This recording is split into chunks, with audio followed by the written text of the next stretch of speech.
প্রিয় স্নেহের ছাত্রছাত্রীরা, তোমরা যারা এডুকেশনে অনার্স পেপারে CC9 কারিকুলাম স্টাডিজ এই সাবজেক্টটিতে সাপ্লিমেন্টারি এক্সাম দেবে, তোমাদের জন্য আজকের এই ভিডিওটি অত্যন্ত গুরুত্বপূর্ণ। আজকের এই ভিডিওতে আমি যে প্রশ্নগুলো বলবো সেগুলো ভালো করে অনুশীলন করে গেলে আশা করি তোমরা অনেকটাই ভালো পরীক্ষা দিতে পারবে। তো এই পাঠ্যক্রম চর্চা এটি তোমাদের CC9 অনার্স পেপারে CC9-এ এটি তোমাদের ছিল। তো যারা পরীক্ষা দিয়েছিলে কোনো কারণবশত তোমাদের মার্কস কম এসছে, তাদের জন্য আজকের এই ভিডিওটি। তো দেখো, আমাদের 10 নম্বরে 3টি প্রশ্ন অ্যাটেন্ড করতে হবে এবং 5 নম্বরে আমাদের 5টি প্রশ্ন অ্যাটেন্ড করতে হবে এবং 2 নম্বরে 5টি প্রশ্ন। তো তার জন্য আমাদের কোন কোন প্রশ্নগুলো ভালো করে করতে হবে সেগুলো আমরা একবার দেখে নেব। তো দেখো, এখানে গুরুত্বপূর্ণ প্রশ্ন 10 নম্বরে। প্রথম প্রশ্ন, পাঠ্যক্রমের দার্শনিক ভিত্তি আলোচনা করো। এই প্রশ্নটি ভালো করে পড়ব। পাঠ্যক্রম বলতে কী বোঝো? এর প্রকৃতি ও পরিধি সম্পর্কে আলোচনা করো। এই প্রশ্নটি ভালো করে পড়ব। পাঠ্যক্রমের মনস্তাত্ত্বিক ভিত্তি সম্পর্কে সংক্ষেপে আলোচনা করো। এই প্রশ্নটিও ভালো করে আমাদের পড়তে হবে। তবে এই 3টে প্রশ্ন ভালো করে পড়তে হবে। যেগুলো স্টার রয়েছে শুধু সেগুলো পড়বে তা নয়, এই 3 নম্বরের প্রশ্নটিও ভালো করে পড়তে হবে। তারপর রয়েছে ব্রুনারের নির্দেশনা তত্ত্বটি সংক্ষেপে বর্ণনা করো। আধুনিক পাঠ্যক্রমে এই তত্ত্বটির তাৎপর্য কী? এই প্রশ্নটি ভালো করে পড়তে হবে। তারপর রয়েছে দেখো আমাদের,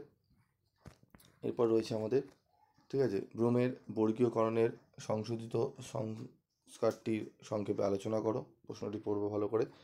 শিক্ষার্থী কেন্দ্রিক পাঠ্যক্রম কাকে বলে? এর বৈশিষ্ট্যগুলি বর্ণনা করো।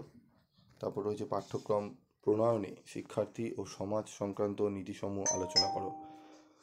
এই প্রশ্নটি পড়বো। তো এখানে টোটাল আমি 6টি প্রশ্ন, প্রথম 6টি প্রশ্ন তোমাদের ভালো করে পড়তে বলবো। প্রথম 6টি প্রশ্ন যদি ভালো করে পড়ো, আমি আশা করি তোমরা মিনিমাম 2টো 10 নম্বরে একদম কমন পেয়ে যাবে। ঠিক আছে, আরও প্রশ্ন রয়েছে, চলো একবার দেখে নিই আরও। পাঠ্যক্রম কি? একটি আদর্শ পাঠ্যক্রম গঠনের মূল নীতি বা বৈশিষ্ট্যগুলি লেখো। পাঠ্যক্রমের মূল্যায়ন বলতে কী বোঝো? পাঠ্যক্রমের মূল্যায়নের বিভিন্ন দৃষ্টিভঙ্গিগুলি বর্ণনা করো। ঠিক আছে, এই প্রশ্নটিও অত্যন্ত গুরুত্বপূর্ণ।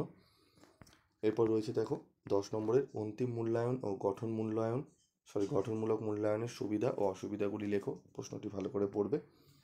শিক্ষার্থীদের পারদর্শিতার মূল্যায়ন সম্পর্কে আলোচনা করো। তারপর রয়েছে ব্রুনার এর নিবিড় শিখনের তত্ত্বটি আলোচনা করো। এই প্রশ্নটি ভালো করে পড়বে। তো এই প্রশ্নগুলো ভালো করে করলে আশা করি তোমাদের অনেকটাই উপকৃত তোমরা হবে। ঠিক আছে, তারপর দেখো আমাদের এবার 5 নম্বরের প্রশ্নে চলে যাব আমরা।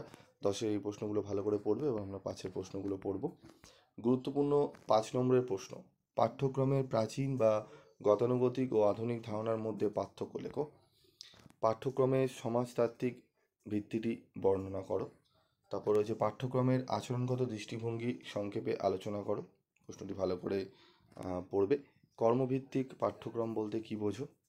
তারপর রয়েছে পাঠ্যক্রমের তন্ত্রীয় মতবাদটি বা সিস্টেম দৃষ্টিভঙ্গি সংক্ষেপে লেখো। অত্যন্ত গুরুত্বপূর্ণ। পাঠ্যক্রমের বিষয়বস্তু নির্বাচনে জ্ঞানের ভিত্তির গুরুত্ব লেখো। পাঠ্যক্রমের বিষয়বস্তু নির্বাচনে প্রয়োজন বা চাহিদার গুরুত্ব লেখো। প্রশ্নটি পড়বে, এর সাথে পড়বে পাঠ্যক্রম বিকাশের প্রয়োজনীয়তা বা উদ্দেশ্য লেখো। শিক্ষার্থী কেন্দ্রিক পাঠ্যক্রমের সমস্যাগুলি উল্লেখ করো। পাঠ্যক্রমের আধুনিক ধারণা বা মূল নীতি বর্ণনা করো। NCF 2005 অনুযায়ী বিদ্যালয় ব্যবস্থার বিভিন্ন সমস্যা উল্লেখ করো। টোটাল এখানে 11টি প্রশ্ন আমি রাখলাম। এই 11টি প্রশ্ন খুব ভালো করে তোমাদের করতে হবে। 11টি প্রশ্ন যদি করে নাও, আশা করি তোমরা 5 নম্বরের প্রশ্নগুলো কমন পেয়ে যাবে। ঠিক আছে, প্রশ্নগুলো ভালো করে তোমাদের কিন্তু করতে হবে। এই প্রশ্নগুলো ভালো করে রেডি করে নিও। আমি তোমাদের 2 মার্কসেরও আমি কোশ্চেন এবং অ্যান্সার নিয়ে একটি ভিডিও করে দেবো, সেটিও ফলো রাখবে। আশা করি তোমরা অনেকটাই উপকৃত হবে। তো আজকের মতো ভিডিওটি শেষ করছি। দেখা হচ্ছে পরবর্তী ভিডিওতে। সকলে ভালো থেকো, সুস্থ থেকো।